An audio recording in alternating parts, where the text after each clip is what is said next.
ഇത് മോന്റെ ആണോ കണ്ണട? ആ ആന്റി ചാടി പോയതാ. ഓക്കെ. പുതിയ കണ്ണടയാണോ? ആ കാണിച്ചേ നോക്കട്ടെ. ഒന്ന് തന്നടാ. നിൽക്കൂ ഒരു സെക്കൻഡ്.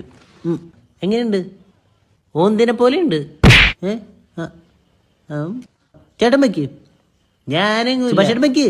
ഏയ് വേണ്ട, ഞാനല്ലേ പറയണ വയ്ക്ക്. നിർബന്ധാണെങ്കി വെക്കാം.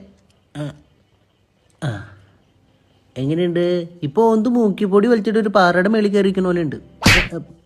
നിന്റെ കണ്ണട പോരാ. എന്നാ ഒരു ശക്തിക്കും പിരിക്കാൻ പറ്റൂല എന്ന് പറഞ്ഞോളാ. ഒരുത്തൻ കണ്ണടച്ച് കാണിച്ചപ്പോ അതിന്റെ പുറകെ പോയി. എന്തൊക്കെയാ അല്ലേ? എനിക്ക് പെണ്ണില്ലല്ലോ. ഇവിടെ ആദ്യം പറഞ്ഞ് ഞാൻ ഇവളുടെ കാര്യമൊന്നും കെയർ ചെയ്യണില്ലാന്ന്. എന്നാ കുറച്ച് കെയറിങ് കൊടുക്കാന്ന് ഓർത്ത് കഴിഞ്ഞപ്പോ ഇപ്പൊ ഞാൻ ടോക്സിക് ആയി. നിന്റെ വീട്ടിലെന്ത് സീൻ ഉണ്ടായേ? സുഭാഷേനെ അറിയില്ല, ഞാൻ KGF കണ്ടുണ്ട് യാഷിന്റെ ഭയങ്കര ഫാനാണെന്ന്.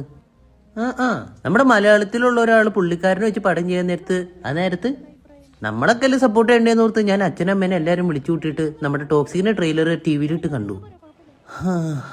എന്നിട്ട് വീട്ടിൽ കയറാൻ പറ്റാത്ത അവസ്ഥയാണ് ആ സാധനം കാരണം.